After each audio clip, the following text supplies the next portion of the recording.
Hello, everyone. This is Zach Audette, and this is my podcast that I just started doing called Lost in Thought.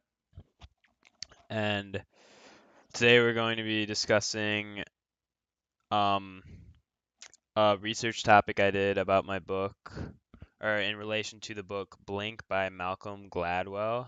And to start it off, it's a really interesting book because it focuses on well, if you like psychology, you're going to like the book, but it focuses on the psychology behind how we as humans have the ability to make split second decisions that are actually justified and actually they're reliable, and it proves that it goes behind the science and all this, and it's just really informational, and I highly recommend it for anyone who does like psychology and interested in that kind of stuff and how the brain works. But anyway, the main point of this podcast is to present my research topic and my research question, which was actually how is thin slicing, which is what the split second decision ability is called, is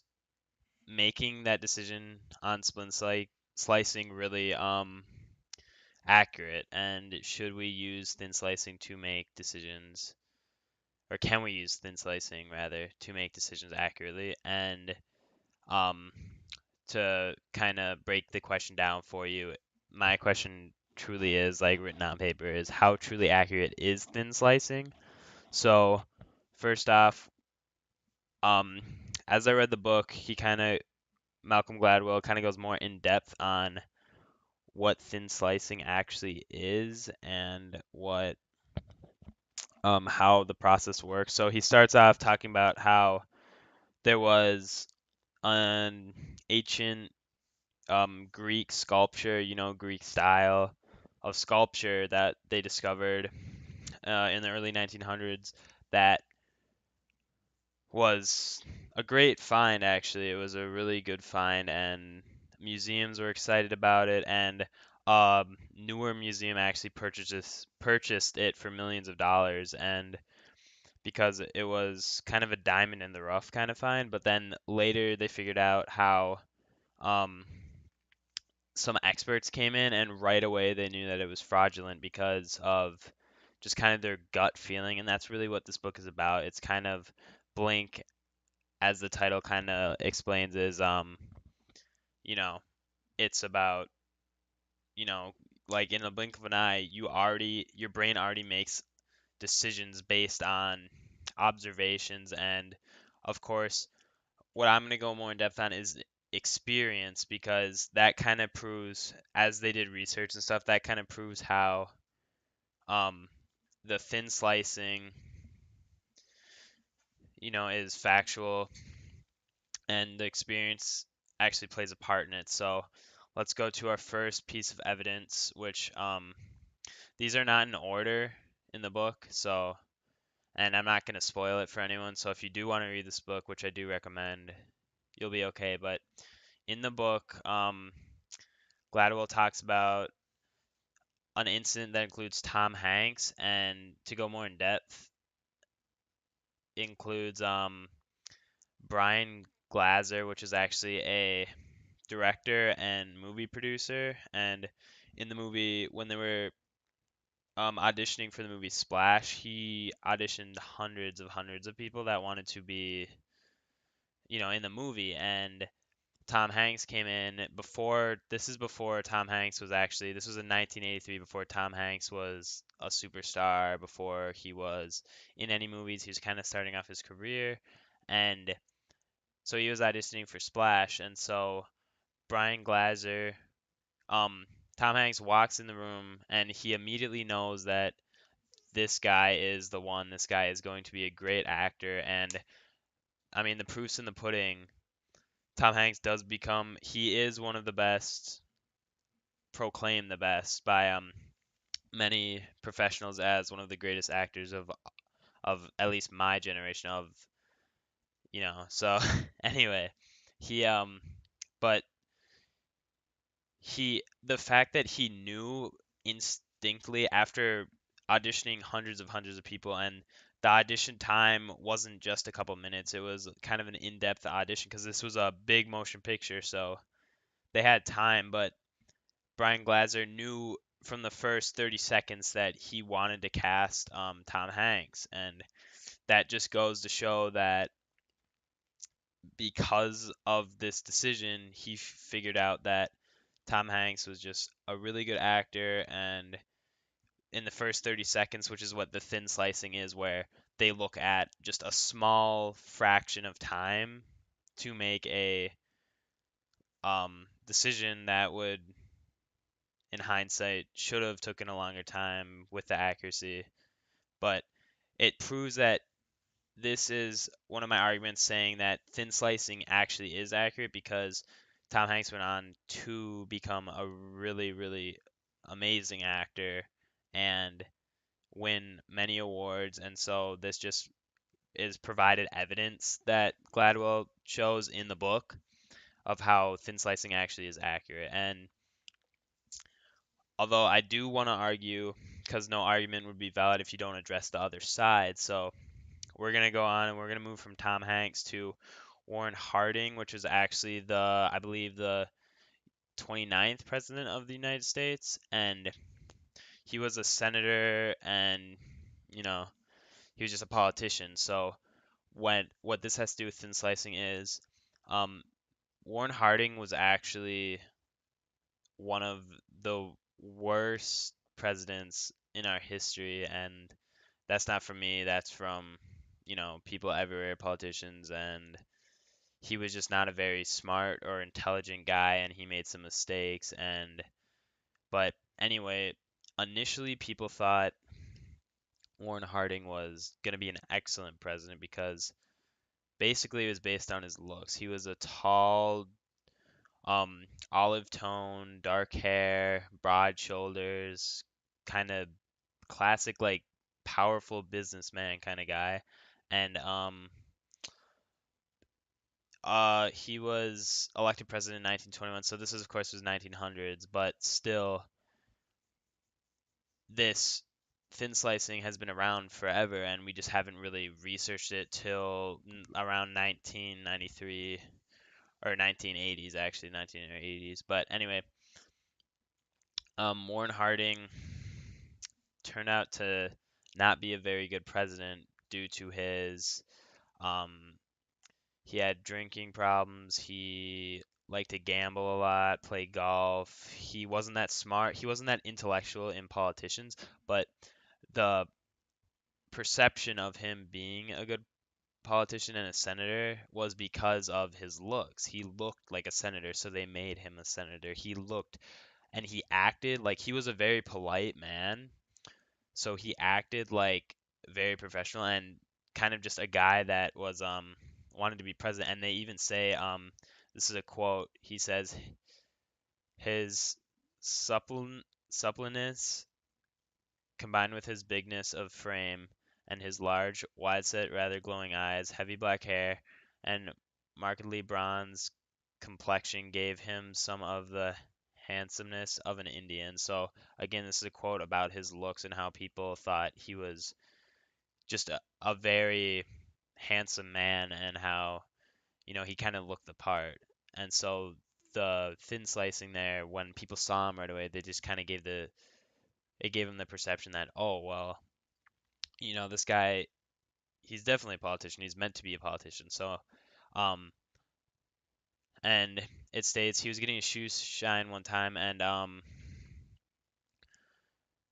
a reporter actually said that his this is a quote from a reporter whose last name is Sullivan, said that his courtesy as he surrendered his seat to other customers suggested genuine friendliness towards all mankind. So again, like how he acted in the initial, like, first, couple seconds you meet him or you see him, he acted very friendly. And I mean, he was a friendly man, like, don't get me wrong, but he was just not a very good politician as people, like, perceived him to be.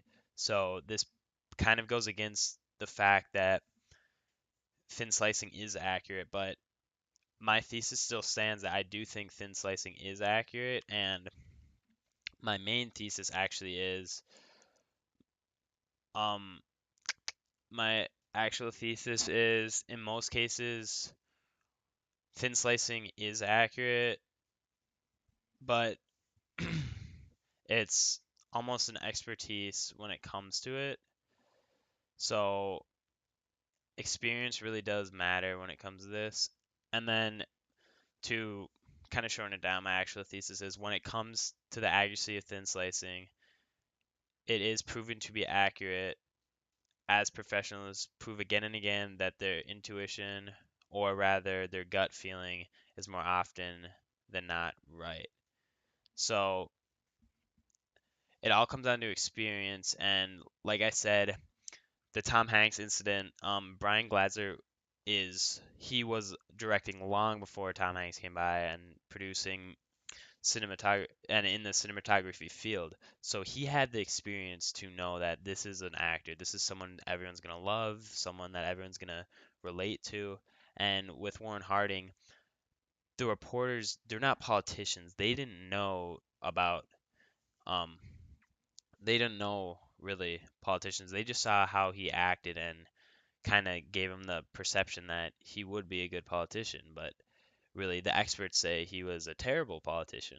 And my last example kind of comes from Blink, or it does come from Blink, but it's also a research that was done. So, um, the in Washington University, um, a psychologist named John Gottman actually did a study with couples where he would observe a 15-minute clip of them having a discussion, not about their marriage, just about a general topic that relates to both of them. So, for example, a dog. One couple didn't want to keep a dog. One partner of a couple wanted to keep a dog, but the other partner did not want to keep their dog. And so he can observe, and he's been doing this since I believe it was 1993. Um, and he he's been doing this with many couples, and throughout all the observations he's done with just 15 minutes, he has proven with a 90% accuracy. He can predict with a 90% accuracy, rather, that which couples will make it and which couples will actually get a divorce. And i- his accuracy has been proven now because, his test started in 1993, so it's been long enough where he's actually been able to prove it. And um, the way he does this is actually a code which kind of he made up. So he associates each second with an emotion, and there's 20 emotions that he associates each second with. So again, this is kind of more in-depth thin slicing, but it still does count in thin slicing because this is comparing years and years of a relationship within just 15 seconds and not talking to these people, not knowing these people. And so really it proves the fact that thin slicing is accurate, especially when you are an experienced professional. And even if you are not as experienced professional, you still have a very good chance that your perception of someone or your perception of a new subject or a new food or a new experience is going to be pretty accurate because that's just how your brain works. And as we have evolved, it's actually proven that our brains actually evolved to be able to do this ability. And again, I just want to conclude this podcast with in most of these cases, thin slicing is accurate, but again, call it an expert's feeling. When we thin slice normally every day, every second, which we do, we thin slice every second, we make assumptions that tend to be accurate. And I think inevitably the accuracy of thin slicing has been proven. And again, as this is a research topic, I'm going to trust the facts. I'm going to trust that these scientists, these psychologists have proven that because of how the brain works, because of how um, people perceive things and how the brain actually cooperates with each other. Different parts of the brain cooperate with each other. It's actually proven that we do indeed have the ability to slice with over 50% accuracy most of the time. And all the studies that I saw, the lowest results that I saw was a 76% accuracy, which was, um, again, a college study where they would take students and they would literally give them 30 seconds to watch a professor that they've never met teach, and then they would decide whether it was a good teacher or well, whether the professor was a good teacher or not, and then they would take students from their class that they've been teaching for 16 weeks and ask them the same thing, and the results again were they had 76% similarity, and so like again that just proves that the thin slice you do have the ability to thin slice accuracy, and experience only increases that. So again, I just want to say thank you all for listening. Um, I hope that you enjoyed the podcast. I hope that you learned something, and I really do hope you check out the book. I really do. You hope. I really sorry. I really do hope you check out Blink by again, it's Blink by Malcolm Gladwell, and it's just a very interesting read. And I hope you enjoyed my research topic. And yeah, again, I do believe that thin slicing is accurate. The research points towards it, and I believe the evidence I presented proves my thesis statement that thin slicing is indeed accurate. So thank you for watching.